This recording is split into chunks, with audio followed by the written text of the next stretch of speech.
statement and an update on where we're at today, and then I'll hand over to the Chief Health Officer. After the product was recovered yesterday just south of Newman, the team departed for Newman and stored the capsule in Newman and was safeguarded by the Australian Defence Force in a secure facility overnight. They departed this morning at just before 6 a.m. and about 5 minutes ago they were about 450 kilometres from Perth, heading towards the health facility here. The capsule remains in the radiation-proof lead container. It's being escorted by 14 personnel from DFES, the Australian Defence Force, and also the Australian Nuclear and Science Technology Organisation. It's been taken to the WA Health facility, and the Chief Health Officer will explain what happens next after they arrive. I'm very proud to have been part of this incident and to be able to lead the team of approximately 60 people every day for the last week trying to locate the source. It wasn't found by luck. It was found by a lot of specialists, a very dedicated team from many different agencies and organisations, both state and from the Commonwealth. Believe it or not, I was pretty confident since day one to actually find it. As long as it was on the route, we were definitely going to find this thing. The equipment that the specialists have used is incredible, and the chances of finding it, even though it's very small, was quite high from the beginning. I'd like to thank all the Western Australians who assisted with reporting what they thought was suspect items. They were all checked out safely. I'd like to thank all the agencies and companies, state, nationally and internationally, that offered their help and with radiation equipment. And I'd like to thank the public for their patience for all our movements on the roads in the last week and slow efforts on the highways. Thank you very much, and I'll happy to take questions, but I'll pass it over to Dr. Robinson first. Thank you. Good afternoon. So just to outline a little bit of what actually happens next. So obviously the source is travelling down from Newman. It will arrive some stage early in the evening. When that capsule arrives, we'll take possession of that capsule in our secure facility. We will transfer that the pig, which is the lead container which contains the source, into that secure facility.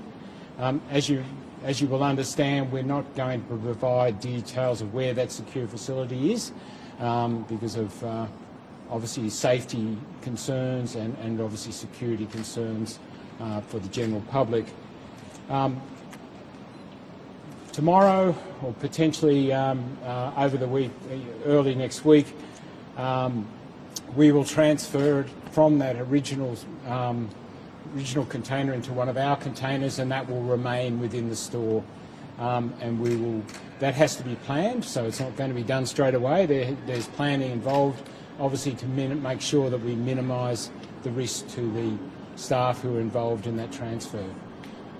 That store will then will remain in that secure storage until a decision is made as to how we handle this source going forward.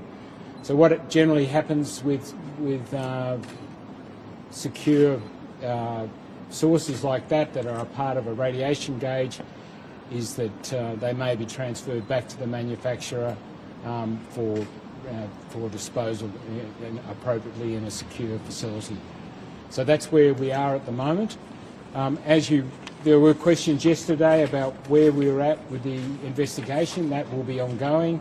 That will take a number of weeks for us to bring that to conclusion, because there's quite a bit of work to do. We will be looking at the manufacture of the gauge, how it was set up at the mine site, how it was taken down, how it was packed, and the transfer, and then obviously receipt, and whether that was all done in accordance with the Radiation Safety Act and the transport regulations. So that's where we're currently at the moment. But I'm happy to take questions or Superintendent Rain. Are all the companies, SGS, Rio and Centurion, are they all being forthcoming with their help in Yep, all of the companies have been highly cooperative. There's been obviously a number of companies that have assisted us, both companies involved with the original transport, but then other companies that have assisted us in providing resources to make sure we could do this in an effective way.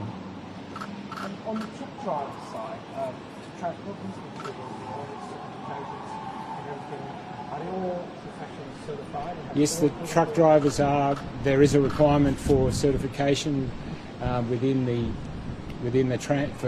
any trucking line that is transporting radioactive sources, and certainly the advice I have is that there's been no concerns about the certification of those truck drivers. What about the procedures? Will every procedure be followed? So we are looking at that as part of the investigation to make sure that every procedure was followed appropriately, and to make sure that it was done in accordance with the regulations and the Act.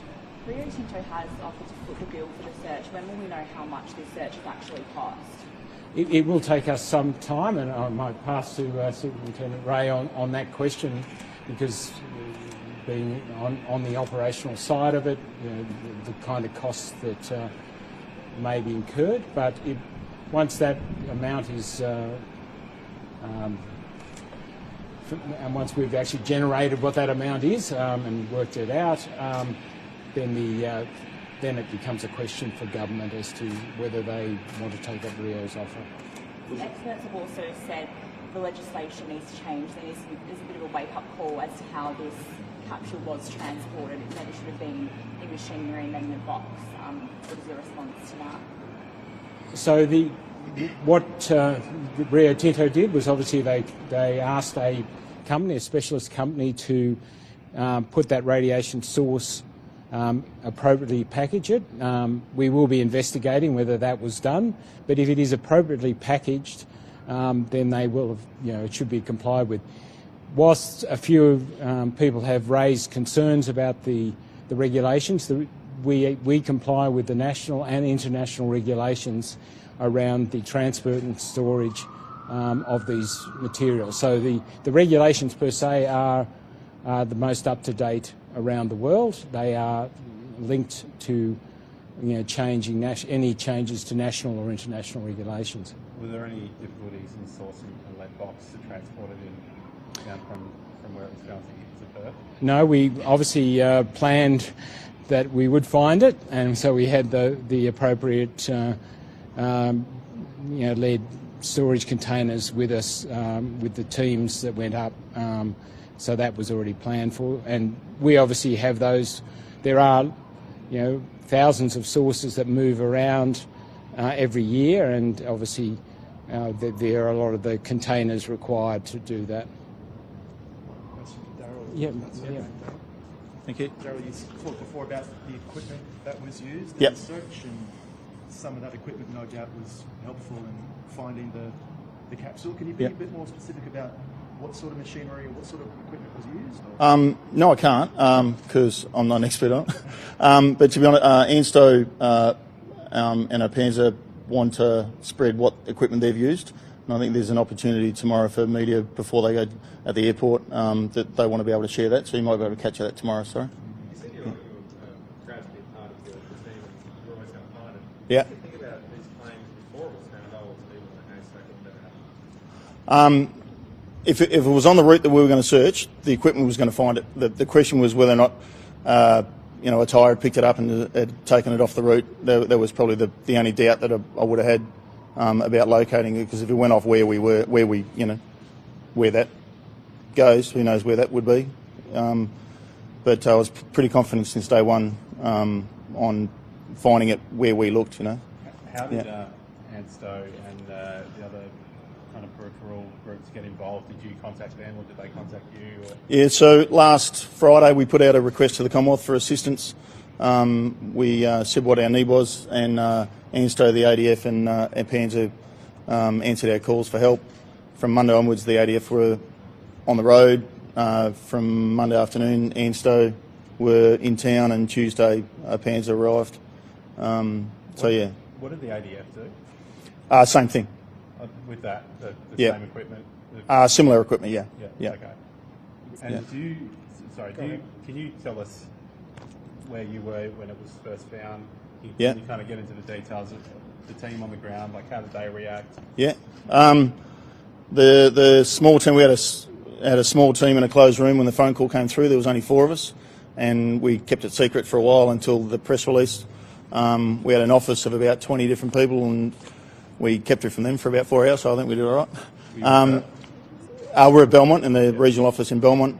The team's on the ground, so we had a defense vehicle following the ANSTO vehicle, doing 70, and about 74 k's south of Newman.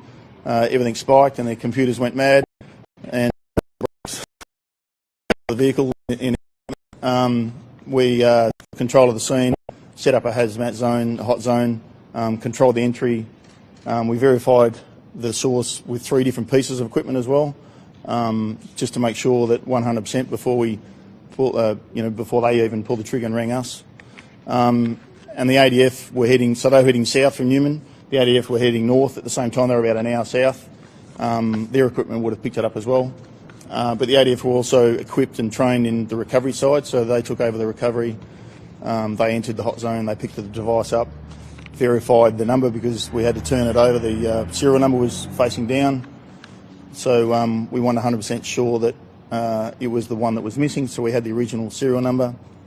They managed that, 100% identified it, and then they sent in another team to pick it up and put it in the pig. And there's a photo that was released yesterday. It kind of seems like the image has been doctored a little bit.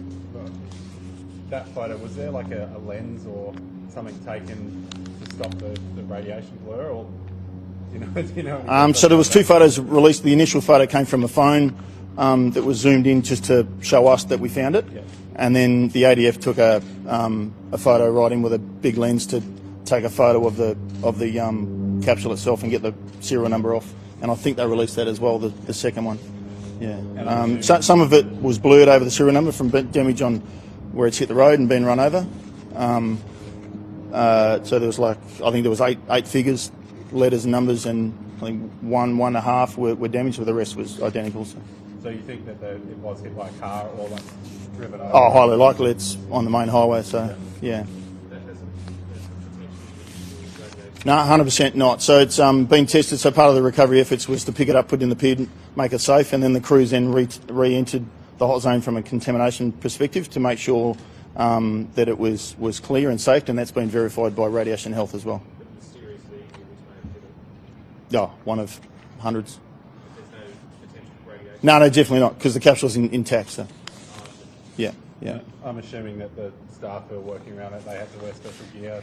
What was this kind of safety precaution? So time and distance is our friend with radiation, so they put all that in place. They restricted the amount of time that somebody was near it to be able to turn it over, and near it to take a photo, and near it to pick it up, and that kind of process. So they wear extra PPE when they do that, which is all still for a pretty short period of time, but it's...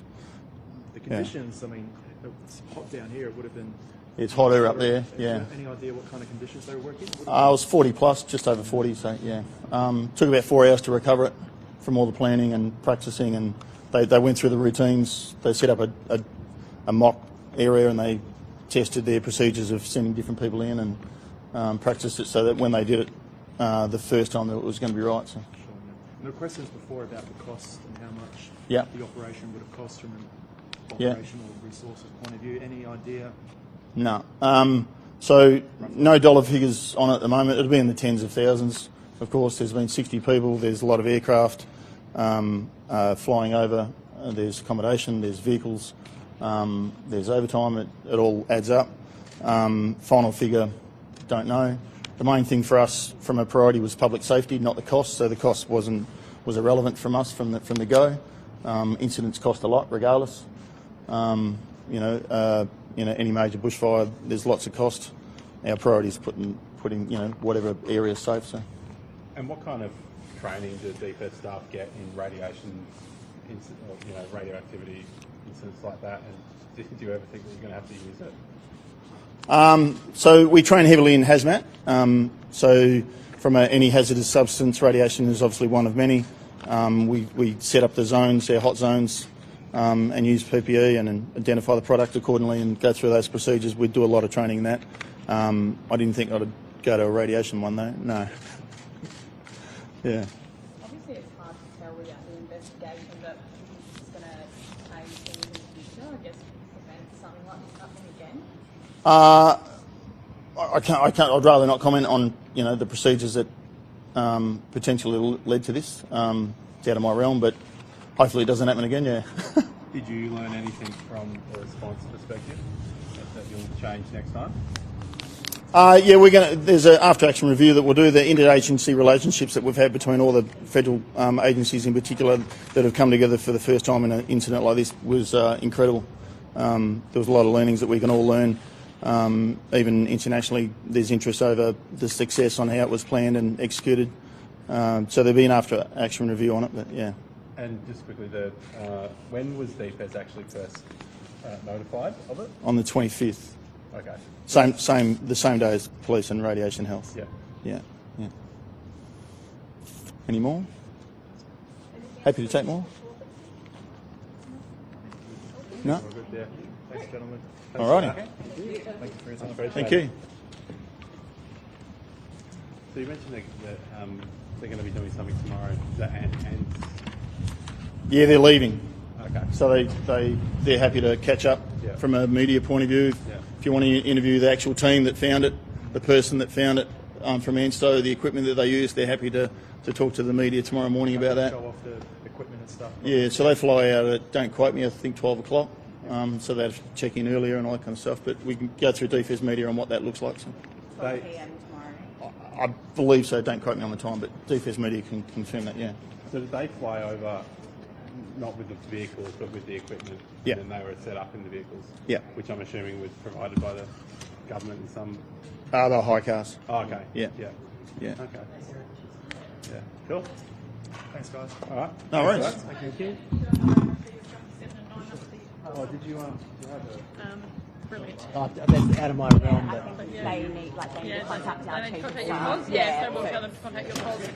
Yeah, it's No for them worries. to figure out.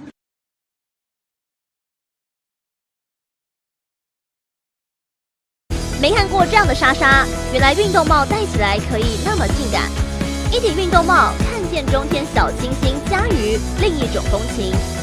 粉红色特别适合沉浸在幸福里的请教官。小豪主播安静下来，把 C 位让给运动帽。中天文创品牌 Keep Going 系列运动休闲帽，个性黑、樱花粉、奶茶色3款配色即可入手，请上快点购。有您的支持，中天 Keep Going。